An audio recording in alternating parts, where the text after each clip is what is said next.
లో మనకి ఏపీలో కూడా అక్కడ కూడా ఎలక్షన్స్ వచ్చింది రాబోతున్నాయి. రిలాక్షన్.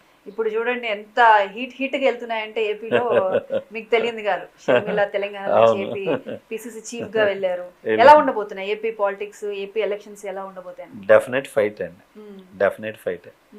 కానీ ఈసారి అక్కడ ఎవరు వస్తారు అనుకుంటున్నారు? ఎవరు నేను వస్తే అనుకోవటం బాగుంటుంది అనుకుంటున్నారు? అంటే నేను అనుకోవటం తెలుగుదేశం అండి.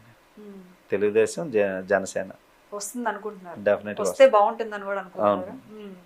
అంటే ఎలా ఎందుకంటే సార్? స్వతహాగా నేను తెలుగుదేశం ఓకే. స్వతహాగా అన్ని అందుకని అనుకుంటున్నారు. వస్తే ఏ విధంగా బాగుంటుంది? అంటే డెఫినెట్గా చంద్రబాబు నాయుడు గారు ఇంతకుముందు చేసిన పరిపాలన అంతా బాగా చేస్తున్నారు. సో మా హీరో పవన్ కళ్యాణ్ కూడా తను ఒక మంచి చేయాలి, ఒక ఆనెస్ట్ పర్సన్, తను ఒక చేయాలని అటువంటి వాళ్ళు ఇద్దరు కలిశారు. సో ఒక కొత్త రాష్ట్రాన్ని మళ్ళీ నిజంగా అది కలిసి చేసుకొస్తారు. కలిసి వచ్చేదే. బట్ ఏంటంటే పబ్లిక్ తోటి ఈ సీట్ల దగ్గర వాటిల దగ్గర కొంచెం గజిబిజి గొడవలు జరిగినా వాళ్ళిద్దరు క్లారిటీగానే ఉంటారు.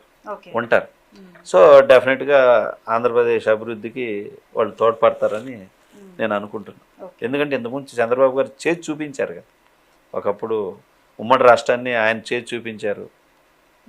సో డెఫినెట్గా ఆయన ఫస్ట్ టైం వచ్చి కూడా అంతా ఒక ప్లాట్ఫామ్ చేసి సెట్ చేశారు, ఒక అమరావతి అని, ఒక ఇదని. సో డెఫినెట్గా ఆయన వస్తే ఈసారి డెఫినెట్గా బ్రహ్మాండం. ఏంటి అసలు మన సినీ ఇండస్ట్రీ నుంచి ఆల్మోస్ట్ చాలా మంది కూడా పాలిటిక్స్ లోకి వచ్చేస్తున్నారు. మనకు తెలుసు చిరంజీవి గారు, పవన్ కళ్యాణ్ గారు, కమల్ హాసన్, రజనీకాంత్, ఇప్పుడు రీసెంట్గా విజయ్, అందరూ కూడా పాలిటిక్స్ లోంచి ఏదో ప్రజలకు ఏదో చేయాలని కోరుకుంటున్నారు. అంటే ఎందుకు సార్ ఆ ఇంట్రెస్ట్ ఎందుకు వస్తుంది?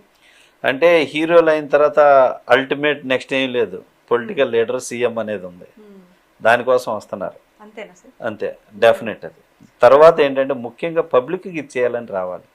సో అలా వచ్చే దాంట్లో మాత్రం ఇప్పుడు అలా వచ్చేవాళ్ళు నేను ఎమ్మెల్యేగా పోటీ చేస్తానని రావచ్చు కదా, కాదు, సీఎం అనేది. సో నెక్స్ట్ ఏంటంటే చెయ్యాలనేది వాటి కోసం. బట్ ఏంటంటే ఏమి చేయాలి, ఎందుకు రావాలనేది, అట్లని అందరూ రావచ్చు, అందరూ రాలేరు. ప్రజలు అటువంటి వాళ్ళకి ఇప్పుడు పవన్ కళ్యాణ్ గారు వెళ్ళారంటే ఒక ఇది ఉంది, ఆయనకు పబ్లిక్ ఫాలోయింగ్ ఉంది. ప్రజలకు ఏమి చేయాలనేది పవన్ కళ్యాణ్ గారికి ఒక క్లారిటీ ఉంది. ఏది చెప్పినా ఒక పేపర్ చూడకుండా అనర్గళంగా మాట్లాడగలడు, దాన్ని డిస్కస్ చేయగలడు పవన్ కళ్యాణ్ గారు. బట్ ఏంటంటే ఫస్ట్ నుంచి ఈ రోజు నుంచి లీడర్షిప్ లేదు పవన్ కళ్యాణ్ గారు. ఫస్ట్ నుంచి తన కాలేజ్ చదివే దగ్గర నుంచి తనలో ఒక లీడర్షిప్ ఉంది, ఆ క్వాలిటీస్ ఉన్న వ్యక్తి. So he's right. అంటే ఈ సినిమాలు చూసి పవన్ కళ్యాణ్ అభిమానులు, ఆ అభిమానమే ఇటు పాలిటిక్స్ కూడా పవన్ కళ్యాణ్ని ఎంకరేజ్ చేయటం వల్ల పవన్ కళ్యాణ్ వెనక నిలబడడం, మద్దతు ఇవ్వడం జరుగుతుందా సార్?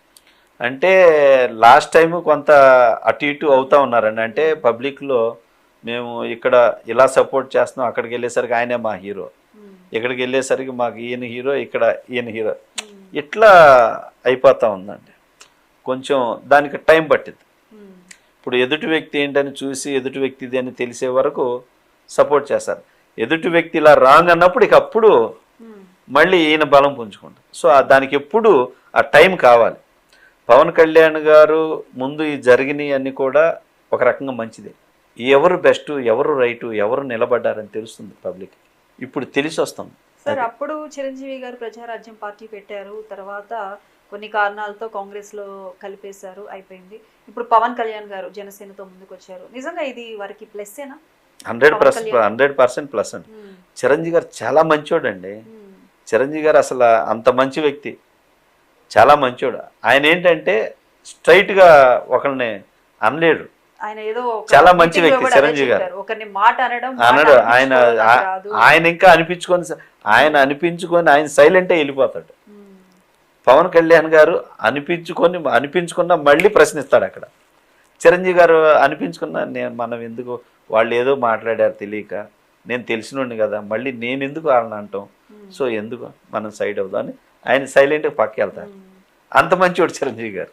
పవన్ కళ్యాణ్ గారు చిరంజీవి గారికి ఆ డిఫరెన్స్ అంతే. నేను చూసా, నేను చిరంజీవి గారితో వర్క్ చేసే కాబట్టి నేను చూశానండి. అందువల్ల అందుకే అంత మంచి వ్యక్తి, ప్రిన్సిపల్స్, టైమింగ్స్, తపన అన్నీ ఉన్నాయి కాబట్టి ఒక రామారావు గారి తర్వాత అంత గొప్ప స్థానంలో చిరంజీవి గారు ఉన్నారు. ఎలా ఉంటారు సార్ మెగాస్టార్ చిరంజీవి గారు? చాలా బాగుంటారు, చాలా బాగుంటారు.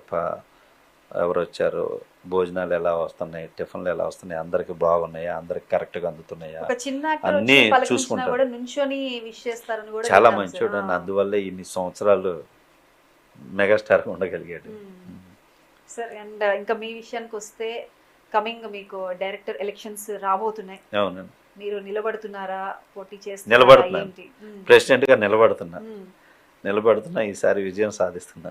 లాస్ట్ టైం ఓడిపోయాను నేను, ఓడిపోయారు సార్. లాస్ట్ టైం నేను ఓడిపోయాను. ఎందుకని ఓడిపోవాల్సి వచ్చింది అక్కడ? ఏంటి అంటే యాక్చువల్గా నాకు సీనియర్స్ అండి పోటీ చేసిన వాళ్ళందరూ. అంటే పెద్ద పెద్ద వాళ్ళందరూ ఒకటి, నేను ఒక్కడే, నేను ఒక్కడే అంతమందితో ఫైట్ చేయాలి, అది అనమాట. సో అందువల్ల లాస్ట్ టైము జరిగిన దాంట్లో కొంచెం నేను ఒక 100 ఓట్ల తేడాతో ఓడిపోయా. ఈసారి డెఫినెట్ నేను కలుస్తాను. అప్పుడు నా ఒక్కడ బలమే ఉంది, నా వెనక సైన్యం బలం లేదు. ఇప్పుడు సైన్యం బలం తోడైంది, ఉంది ఉందండి. డెఫినెట్ గా విన్ అవుతున్నా ఈసారి నేను. ఎప్పుడు సార్ ఎలక్షన్స్? ఎప్పుడు సార్? ఫిబ్రవరి 11th అండి. ఫిబ్రవరి 11th. సార్ ఈ ఎలక్షన్స్ లో కనుక మీరు గెలిస్తే, ప్రెసిడెంట్ అయిన తర్వాత ఏంటి మీ ఆలోచన? ఏం మంచి మాట అడిగారు. ఏం చేస్తారు? నేను ప్రెసిడెంట్ అయితే ఇది చేస్తానని నేను ఒక మేనిఫెస్టో ఇచ్చానండి. ఇప్పుడు ఏమి ఇచ్చానంటే, ఫస్ట్ మా డైరెక్టర్స్ అసోసియేషన్ బిల్డింగ్ లేదు, ఒకటి ఉంది, ఒక 3 bedroom ఇది ఉంది. ఇది కాదు, ఇవాళ ఇండియా అంతా గర్వపడే విధంగా డైరెక్టర్స్ని ఇండియా ఎదురు చూస్తాం. అటువంటి డైరెక్టర్స్, టాప్ డైరెక్టర్స్ ఇవాళ ఆంధ్రప్రదేశ్లో తెలుగు ఇండస్ట్రీలో ఉంటే, ఇటువంటి వాళ్ళ ఉండే అసోసియేషన్ ఇలా ఉండాలా? కాదు, ఈ లెవెల్లో ఉండాలి. సో అటువంటి బిల్డింగ్కి నేను పునాదేసి, ఆ బిల్డింగ్లో అన్నపూర్ణ క్యాంటీన్ పెడతాను అని 2 మేనిఫెస్టోలు. సో ఎందుకంటే మా అసిస్టెంట్ డైరెక్టర్స్ మా డిపార్ట్మెంట్లో చాలా స్ట్రగుల్ అయ్యే వాళ్ళు ఉన్నారని, అటువంటి వాళ్ళు మధ్యాహ్నం వచ్చి అక్కడ భోజనం చేయాలి అనేది.